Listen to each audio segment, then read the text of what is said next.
The master Prakash classes YouTube channel आप सभी लोगों का स्वागत करता है।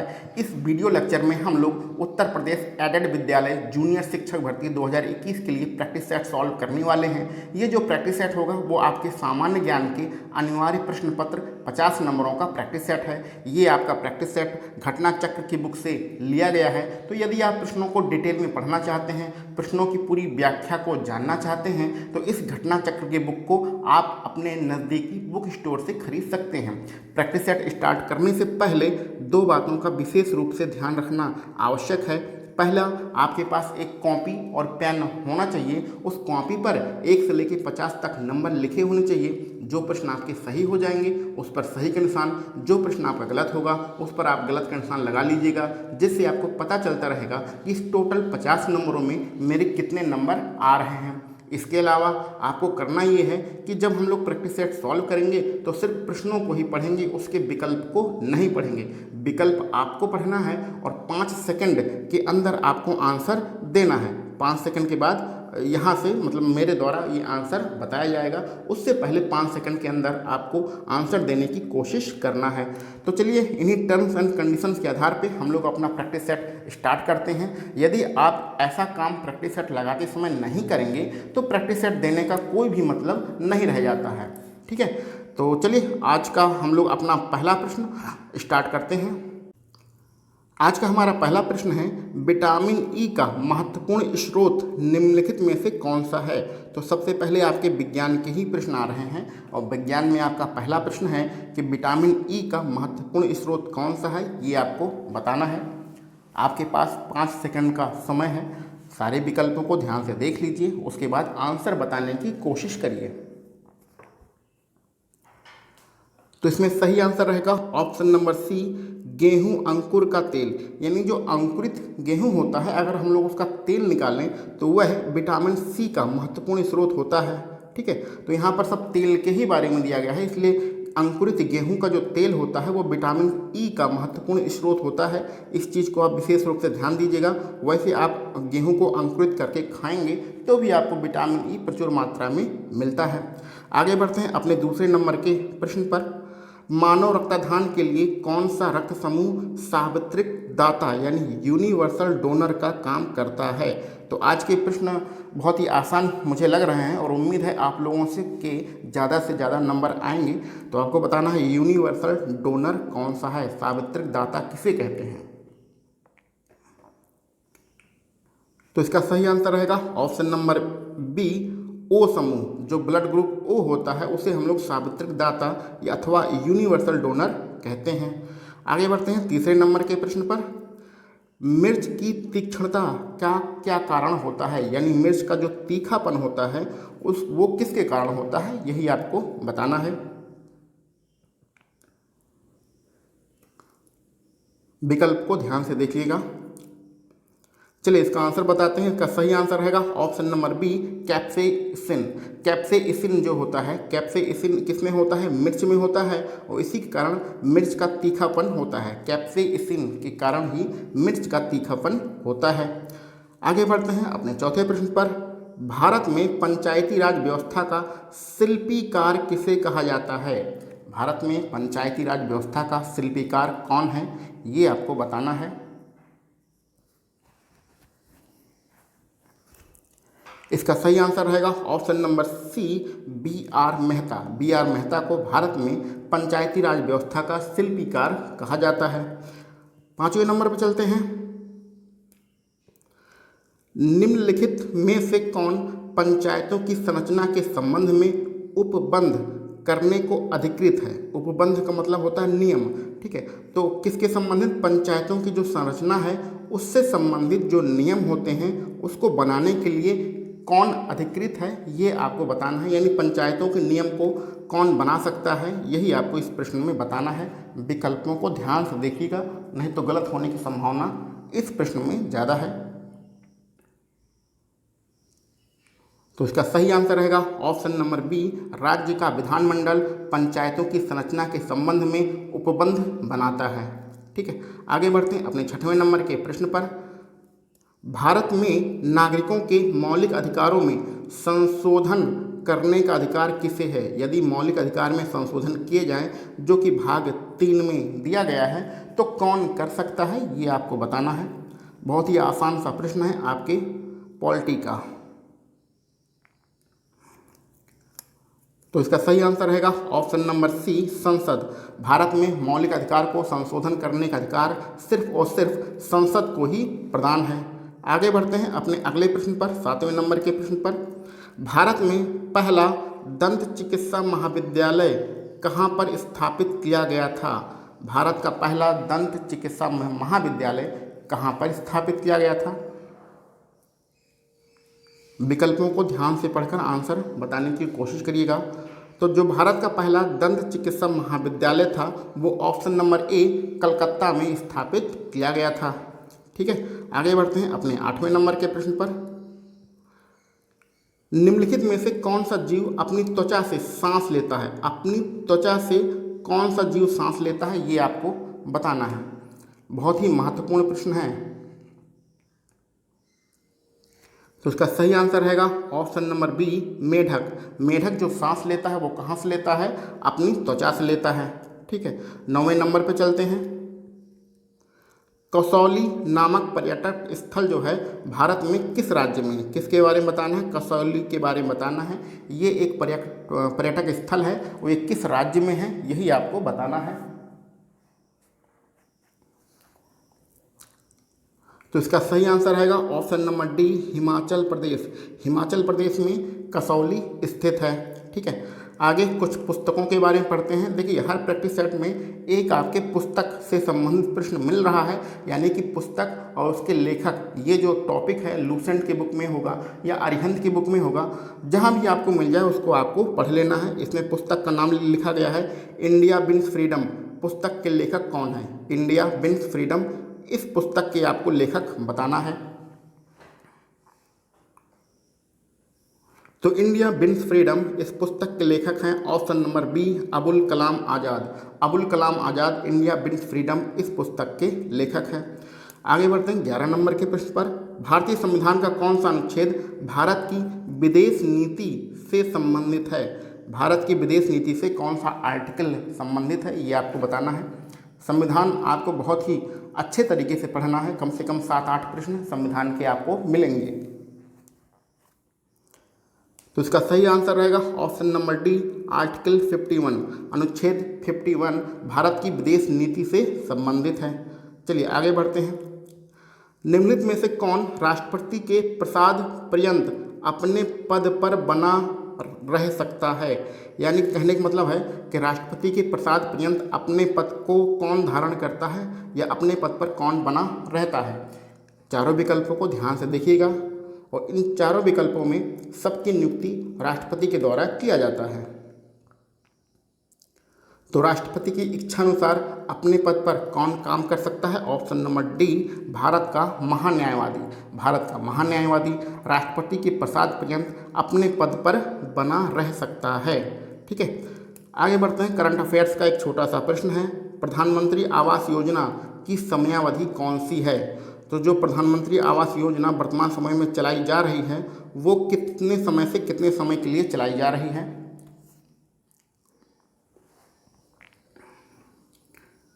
तो इसका सही आंसर रहेगा ऑप्शन नंबर सी, 2015 से 2022 के बीच में प्रधानमंत्री आवास योजना चलाई जाएगी। इसके अंतर्गत सभी गरीब परिवारों के लिए घर की सुविधा उपलब्ध कराई जाएगी। आगे बढ़ते हैं। जनगणना का आपको जो प्रश्न है उसको तो रट लेना है। जनगणना के हर प्रैक्टिस सेट में 2-3 प्रश्न मिल रहे हैं, इसलिए जनगणना से संबंधित सारे प्रश्नों को आपको रट लेना है। इसमें बताया गया है 2011 की जनगणना के अनुसार भारत में निम्नलिखित राज्यों में से सबसे अधिक जनसंख्या घनत्व वाला राज्य कौन सा है? सर्वाधिक जनसंख्या घनत्व किस राज्य का है, ये आपको बताना है और बहुत ही आसान सा प्रश्न है। इसमें सही आंसर रहेगा option number D, Bihar. Bihar राज्य की जो जनसंख्या है वो सबसे अधिक है, ये हमें पता है। इस प्रकार बिहार राज्य की जो जनसंख्या घनत्व है वो सर्वाधिक है। एक मिस्टेक हो गया है बोलते समय कि बिहार राज्य की जनसंख्या सर्वाधिक नहीं है, जनसंख्या घनत्व तो सर्वाधिक है। ठीक है, राज्य तो छोटा है लेकिन वहाँ जनसंख्या अधिक निवास करती है, उसी को हम लोग जनसंख्या घनत्व कहते हैं। आगे बढ़ते हैं, एक संस्थान के बारे में पढ़ना है आपको कि भारतीय पशु चिकित्सा अनुसंधान संस्थान कहाँ पर स्थित है। भारतीय पशु चिकित्सा विज्ञान अनुसंधान संस्थान कहाँ पर स्थित है, ये आपको बताना है। तो इसका सही आंसर रहेगा ऑप्शन नंबर ए, बरेली। बरेली में भारतीय पशु चिकित्सा विज्ञान अनुसंधान संस्थान स्थित है। आगे बढ़ते हैं अपने 16 नंबर के प्रश्न पर। 1 मिनट रुकिए, इसको थोड़ा एडजस्ट करते हैं हम लोग, सॉरी, हाँ। आगे बढ़ते हैं 16 नंबर के प्रश्न पर। 16 नंबर के प्रश्न में लिखा गया है राष्ट्रीय डेयरी अनुसंधान संस्थान, राष्ट्रीय डेयरी अनुसंधान संस्थान कहाँ पर स्थित है।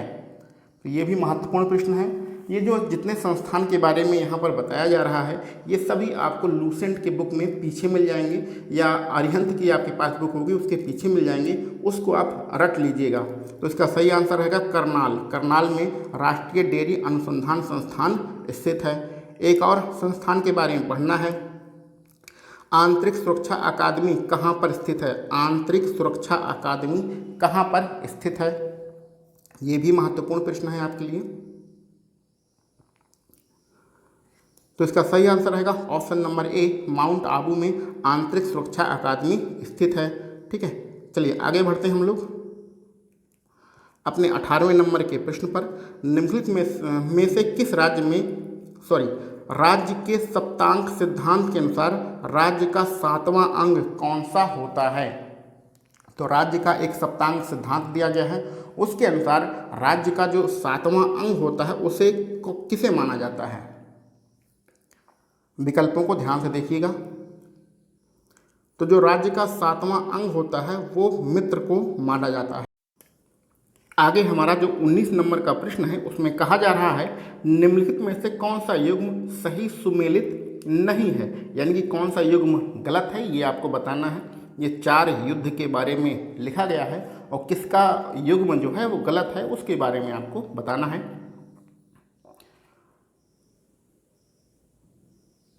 तो इसका सही आंसर रहेगा ऑप्शन नंबर डी, चंदेरी का युद्ध। चंदेरी का युद्ध 1530 लिखा गया है, ये पूरी तरह से गलत है। इस प्रकार ऑप्शन नंबर डी आपका बिल्कुल सही रहेगा। आगे बढ़ते हैं 20वें नंबर के प्रश्न पर। मुगल सम्राट जहांगीर ने निम्नलिखित में से किसे इंग्लिश खान की उपाधि दिया था। जहांगीर ने इंग्लिश खान की उपाधि किसे दिया था, ये आपको बताना है निम्नलिखित 4 विकल्पों में से। तो इसका सही आंसर रहेगा option number C, William Hawkins. William Hawkins को इंग्लिश खान की उपाधि प्रदान किया गया था। आगे बढ़ते हैं 21 नंबर के प्रश्न पर। निम्नलिखित में से कौन सी हरित गृह गैस नहीं है। ये नहीं है पर विशेष रूप से ध्यान दीजिएगा, यहीं पर स्टूडेंट गलती करते हैं। निम्नलिखित में से कौन सी हरित गृह गैस नहीं है, ठीक है, ध्यान से इसका आंसर देने की कोशिश करिए। इसका सही आंसर रहेगा option number D, nitrogen. Nitrogen हरित गृह गैस नहीं है। इसके अलावा कार्बन डाइऑक्साइड, मीथेन और नाइट्रस ऑक्साइड ये सब हरित गृह गैस हैं। आगे एक आसान सा प्रश्न है, विश्व पर्यावरण दिवस कब मनाया जाता है। ये अभी अभी निकला है, ठीक है, अभी अभी निकला मतलब अभी कुछ समय पहले इसे मनाया गया है। तो विश्व पर्यावरण दिवस ऑप्शन नंबर बी 5 जून को मनाया जाता है। प्रत्येक वर्ष 5 जून को विश्व पर्यावरण दिवस मनाया जाता है। ये सारे आपके जो प्रश्न हैं ये पर्यावरण जो आपका चैप्टर है वहाँ से संबंधित हैं। अगला 23 नंबर के प्रश्न में लिखा गया है पारिस्थितिकी तंत्र में तत्वों के चक्रण को क्या कहा जाता है। तत्वों का जो चक्रण होता है उसे हम लोग किस नाम से जानते हैं, ये आपको बताना है 23 नंबर के प्रश्न में। इसका सही आंसर रहेगा ऑप्शन नंबर बी, जैव भू रासायनिक चक्र। जैव भू रासायनिक चक्र तत्वों के चक्रण को कहा जाता है।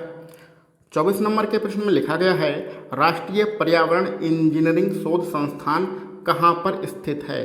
राष्ट्रीय पर्यावरण इंजीनियरिंग शोध संस्थान कहाँ पर स्थित है। तो इसका सही आंसर रहेगा ऑप्शन नंबर ए, नागपुर। नागपुर में राष्ट्रीय पर्यावरण इंजीनियरिंग शोध संस्थान स्थित है। 25 नंबर के प्रश्न में लिखा गया है 2 समुदायों के बीच के संक्रांति क्षेत्र को किस नाम से जाना जाता है। जब दो समुदाय निवास करते हैं तो उनके बीच में जो संक्रांति क्षेत्र होता है उसे हम लोग क्या कहते हैं? इसका सही आंसर रहेगा ऑप्शन नंबर डी, इकोटोन। उन्हें क्या कहा जाता है? इकोटोन कहा जाता है। ठीक है, आगे बढ़ते हैं 26 नंबर के प्रश्न पर। वर्ष 2011 के अनुमान के अनुसार विश्व की जनसंख्या का कितना प्रतिशत भारत में रहता है?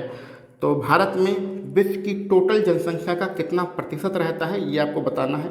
और बहुत ही ज़्यादा महत्वपूर्ण प्रश्न है। अगर आपने भारत का भूगोल पढ़ा होगा तो दूसरी या तीसरी लाइन में ही ये पढ़ा दिया जाता है। इसका सही आंसर रहेगा ऑप्शन नंबर बी, 17.5% भाग जो जनसंख्या है वो भारत में रहती है टोटल विश्व का। तो ऑप्शन नंबर बी 17.5% इसका सही आंसर होगा। 27 नंबर पर चलते हैं।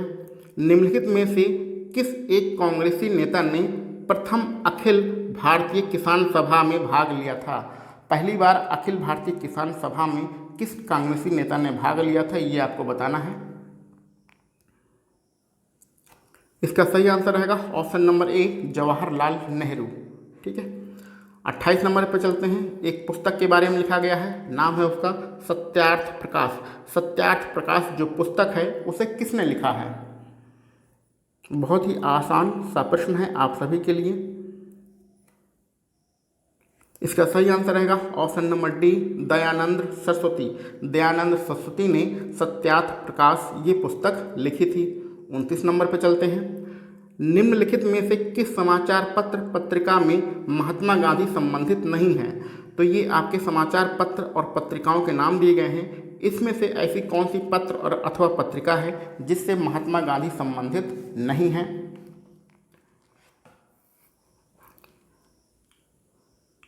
तो इसका सही आंसर रहेगा ऑप्शन नंबर डी, युगांतर। युगांतर ऐसी पत्रिका है जो महात्मा गांधी से संबंधित नहीं है।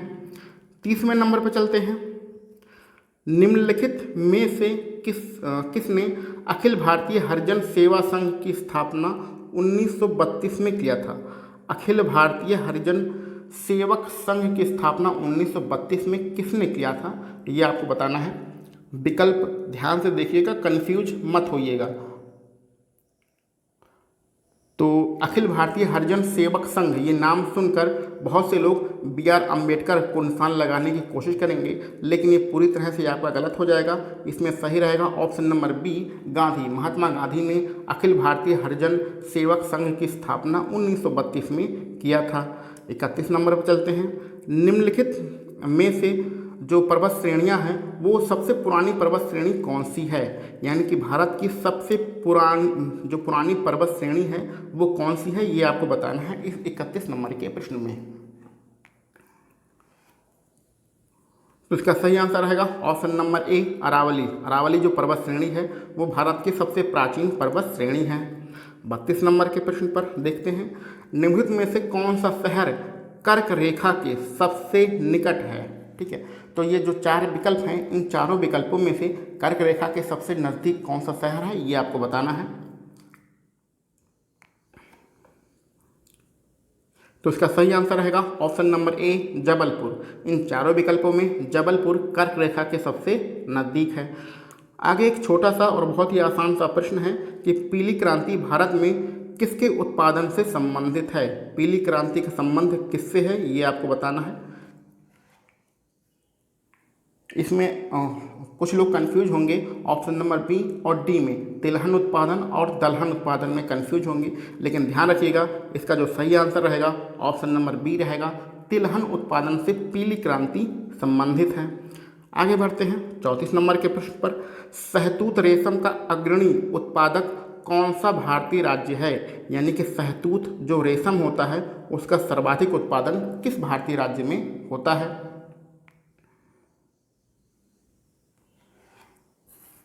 तो इसका सही आंसर रहेगा option number C, Karnataka. Karnataka जो राज्य है वहाँ पर शहतूत का सर्वाधिक उत्पादन किया जाता है और जिससे रेशम बनाया जाता है। 35 नंबर के प्रश्न में निम्नलिखित में से किसने नील की खेती के संबंध में चंपारण में महात्मा गांधी को आमंत्रित किया था। तो नील की खेती कहाँ पर होती थी? चंपारण में होती थी। उसके बाद वहाँ पर विद्रोह हुआ तो उसको नेतृत्व करने के लिए कौन गए थे? महात्मा गांधी गए थे। लेकिन इन महात्मा गांधी को किसने बुलाया था, ये आपको बताना है। और ये प्रश्न पिछले प्रैक्टिस सेट में भी कराया जा चुका है।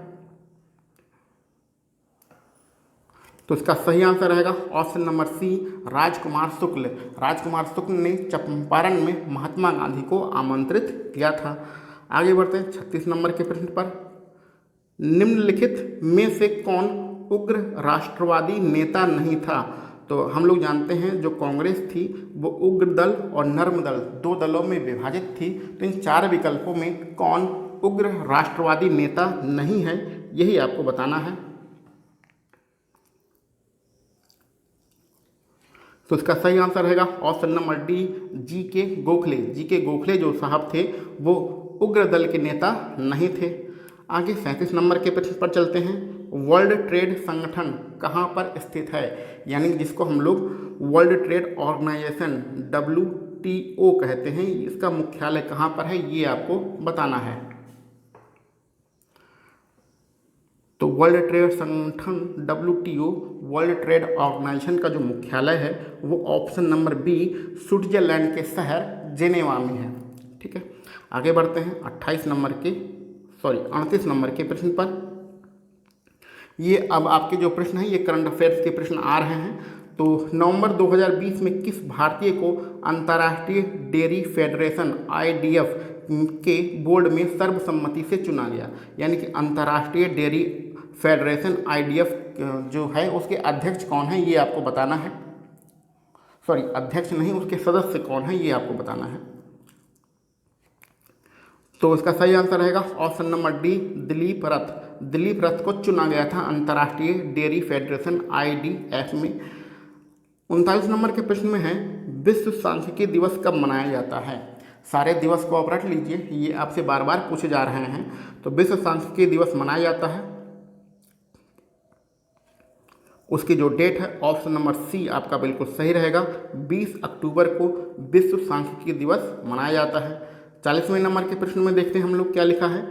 20 अक्टूबर 2020 में संपन्न Sheikh Russel international air rifle championship में किस भारतीय महिला निशानेबाज ने स्वर्ण पदक जीता था? ठीक है, कहाँ पर जीता था?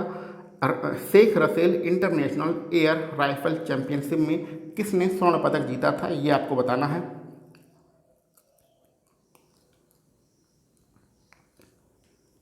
तो इसका सही आंसर रहेगा ऑप्शन नंबर सी, इला वेनिस क्लारियन। इला वेनिस क्लारियन ने ही स्वर्ण पदक जीता था। ठीक है, आगे बढ़ते हैं अपने 41 नंबर के प्रश्न पर। ये जो आपके अभी प्रश्न मिल रहे हैं ये सारे करंट अफेयर्स के प्रश्न हैं। 18 अक्टूबर 2020 को भारतीय नौसेना के किस युद्धपोत से सुपरसोनिक क्रूज मिसाइल ब्रह्मोस के नेवल संस्करण का सफल परीक्षण किया गया? तो एक सुपरसोनिक क्रूज मिसाइल है जिसका नाम है ब्रह्मोस, इसका नेवल परीक्षण किया गया था। ये किस युद्धपोत से किया गया, यही आपको बताना है।